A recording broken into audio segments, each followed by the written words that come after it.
Hello everyone, उम्मीद करती हूँ कि आप सब बहुत अच्छे से होंगे। 1857 क्रांति के दौरान मध्य प्रदेश में जो मुख्य आंदोलन हुए और जो मेन क्रांतिकारी थे उनके बारे में हम पढ़ रहे हैं। उस सीरीज़ में ये मेरा 4th वीडियो है। अगर आपको वीडियो पसंद आता हो, अगर आप मेरे चैनल पे नए हैं तो प्लीज़ मेरे चैनल को सब्सक्राइब ज़रूर करिएगा और प्लीज़ बेल आइकन को प्रेस कर दीजिएगा जिसमें ऑल ऑप्शन में जाइएगा, नहीं तो आपको मेरे नए वीडियो के नोटिफिकेशन नहीं मिलेंगे। तो चलिए आज वीडियो की शुरुआत करती हूँ। आज हम किन के बारे में पढ़ेंगे? शहीद ठाकुर रणमत सिंह जी के बारे में पढ़ेंगे, भीमाजी नायक जी के बारे में पढ़ेंगे, टांट्या भील साहब के बारे में हम पढ़ेंगे, उसके अलावा शेख रमज़ान जी के बारे में पढ़ेंगे। उसके अतिरिक्त आज हम पढ़ेंगे सआदत खान के बारे में और उसके बाद हम राजा बख्तावर सिंह के कवर करेंगे और फिर उसके बाद हम आगे के क्रांतिकारियों को अगले वीडियो में पढ़ेंगे।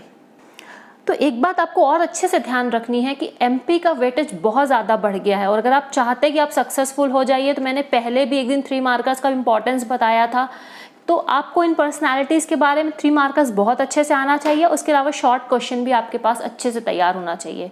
फिर टोटलिटी में, संपूर्णता में भी कोई एक समग्र क्वेश्चन भी पूछा जा सकता है तो उस बारे में आपके पास पूरी इन्फॉर्मेशन होना चाहिए।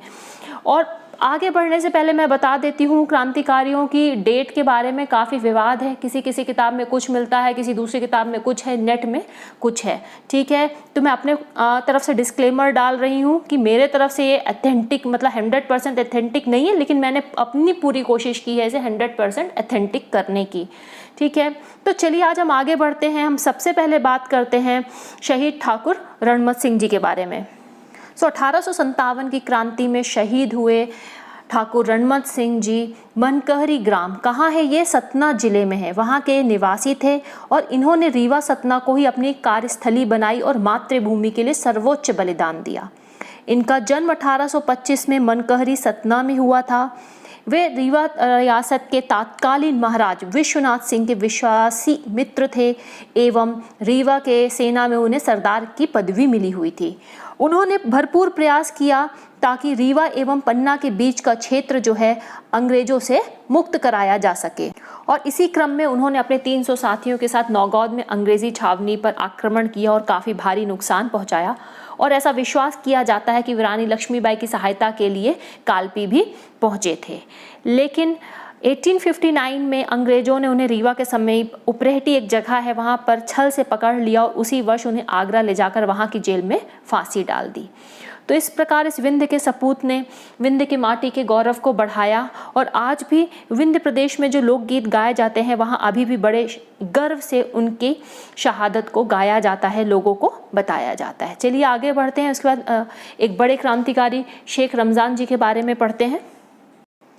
इस महान क्रांतिकारी ने 1 जुलाई 1857 में क्रांति का शंखनाद कहाँ से शुरू किया था? सागर से शुरू किया था। ये मूलतः कानपुर के निवासी थे तथा सागर स्थित 42वीं जो देशी पलटन थी उसमें एक वरिष्ठ सूबेदार के पद पे नियुक्त थे। और उनके जो अन्य साथी थे, जो क्रांतिकारी थे जिन्होंने साथ दिया, वे थे बानपुर के राजा मर्दन सिंह, दौलत सिंह, फाजिल मोहम्मद खान। ठीक है, इन्होंने भरपूर कोशिश की सागर तथा उसके आसपास के क्षेत्रों को अंग्रेजों की गुलामी से बाहर निकाल लिया जाए, लेकिन ये कोशिश भी विफल रहती है क्योंकि पूरी तरह से आप जानते हैं कि 1857 की क्रांति में हर तरह और हर वर्ग के लोगों का सहयोग नहीं मिला था। फिर भी जिले के कुछ जो जागीरदार थे, सैनिक थे एवं कुछ आम आदमी जो थे, कुछ आम लोग थे, इसमें शामिल थे। एक प्रकार से ये भी इस चीज़ को जरूर ध्यान रखिएगा कि सांप्रदायिक एकता की उन्होंने एक अनूठी मिसाल प्रस्तुत की यहाँ पर। और यह क्रांति जो है, जो बिगुल बजा था सागर में, यह 24 जनवरी 1858 तक ही रहा। उसके बाद ये समाप्त हो गया क्योंकि जो हीरोज था, जो अंग्रेजों का कमांडर था, उसने अपनी पूरी ताकत एवं धोखे के साथ क्या किया, इन क्रांतिकारियों को परास्त कर दिया। अब हम निमाड़ के रॉबिन हुड के बारे में बात करते हैं जिन्हें भीमाजी नायक कहते हैं। इन्होंने लगभग 3000 लोगों की फौज खड़ी करी तथा बड़वानी जिला तथा आसपास का जो सतपुड़ा को जो जंगल था वहाँ पे गुरिल्ला युद्ध करते हुए अंग्रेजों के छक्के छुड़ा दिए थे। इनका जो जन्म है 1840 में पश्चिमी निमाड़ रियासत में पंचमोहली गाँव था, वहाँ पे हुआ था। और आप अब अंदाज लगा सकते हैं कि 1840 में इनका जन्म हो रहा है, 1857 क्रांति और उसके बाद ही अंग्रेजों से लोहा ले रहे हैं, तो कितनी कम उम्र में इन्होंने इस तरह का महान कार्य किया था। हालांकि 2 अप्रैल 1868 को सतपुड़ा के घने जंगल में इनको सोते हुए एक छल के द्वारा इन्हें झोपड़ी में अंग्रेजों ने पकड़ लिया था। इनकी मृत्यु के बारे में बहुत ज़्यादा निश्चित आलेख नहीं है, लेकिन जितना मैंने पढ़ा उससे ये पता चलता है कि इनको अंडमान निकोबार ले गए थे और 1876 में इनको वहाँ पर फांसी पे चढ़ा दिया गया था। चलिए अब हम दूसरे अमर शहीद टांटिया भील के बारे में बात कर लेते हैं। इन्हें भील जन आज भी मामा कहते हैं, इन्हें लोग प्यार से मामा बुलाते, टांटिया मामा कह के बुलाते हैं। तो इनका जो जन्म है खंडवा जिले के बड़ोद अहीर गांव में 1842 में हुआ था। इन्होंने अंग्रेजी अत्याचार के खिलाफ ग्रामीणों तथा आदिवासियों की हक की लड़ाई लड़ी, जिसकी उन्हें बहुत भारी कीमत चुकानी पड़ती थी। कई बार इनकी संपत्ति कुर्क कर ली गई, चोरी के झूठे आरोपों में फंसा दिया गया, बार बार जेल में डाल दिया गया, लेकिन ये बार बार जेल की बाउंड्री तोड़ करके इसकी सीमाएं पार करके भाग निकलते थे, इसीलिए रॉबिन हुड के नाम से भी मशहूर थे। तो इस प्रकार हम कह भी सकते हैं इनके बारे में कि जो आदिम और निरीह कहे जाते हैं, जो पिछड़े कहा जाता है कई बार भील समाज, उसमें टांटिया भील जी ने राष्ट्रीय चेतना का अभूतपूर्व संचार किया। उन्होंने अंग्रेजी सरकार द्वारा किए जा रहे भ्रष्टाचार को, उनकी जो बुरी नीतियां थीं, कुप्रशासन जो था, जो अन्याय था, उसके विरुद्ध उन्होंने भील समाज को एकजुट किया। और उसी का ये परिणाम है कि आज उन्हें सिर्फ स्वतंत्रता सेनानी के रूप में नहीं याद किया जाता, उन्हें भील लोग देवता के रूप में भी पूजते हैं। इन्हें भी अंग्रेजों ने छल पूर्वक पकड़ा था और 1889 में जबलपुर में इन्हें फांसी में चढ़ा दिया था। इन्हें निमाड़ की शान कहा जाता है और इनका जीवन इतना महान था, इस तरह के क्रांतिकारी थे, उनके जीवन से हमें काफ़ी कुछ प्रेरणा लेने की ज़रूरत है। कहा जाता है कि इनको फांसी देने के बाद अंग्रेज इतना ज़्यादा डरे थे क्योंकि बहुत ज़्यादा लोगों में आक्रोश और उबाल था, जिस कारण इन्हें इंदौर के निकट महू के पास है पाताल पानी, वहाँ पर इनका शरीर फेंक दिया गया था। तो ऐसा विश्वास किया जाता है, इस वजह से वहाँ पे एक मंदिर है और आज भी जब भी वहाँ से ट्रेन गुजरती है तो 2 मिनट उनकी याद में उस ट्रेन को रोका जाता है।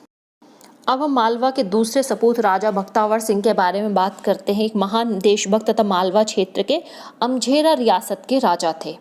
इनके जो मुख्य सहयोगी थे वह दीवान गुलाब राय तथा मोहनलाल आदि थे।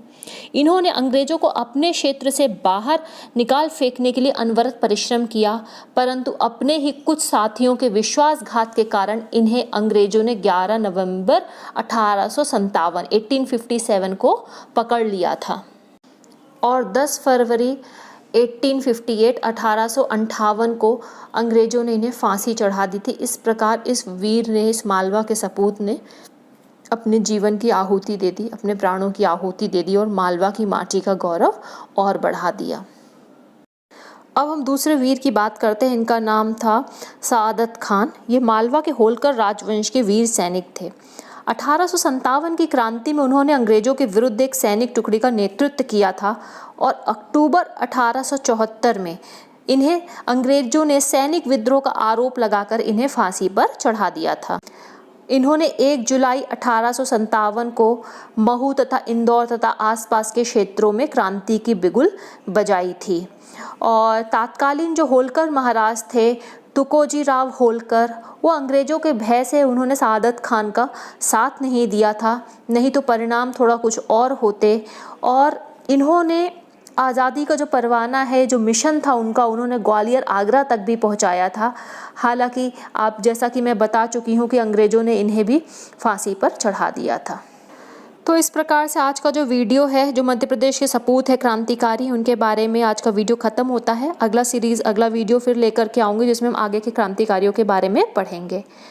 मेरी आपसे विनती है कि सिर्फ इसे पीएससी के लिए मत पढ़िएगा, इसे अपने नॉलेज के लिए भी पढ़िएगा, ताकि आने वाली पीढ़ी को या आसपास के लोगों को, उनको हम बता सकें कि जो हमें आज़ादी मिली है वो कितनी महंगी है या कितनी कीमती है। चलिए फिर मिलूँगी एक नए वीडियो के साथ। Till then take care and good bye.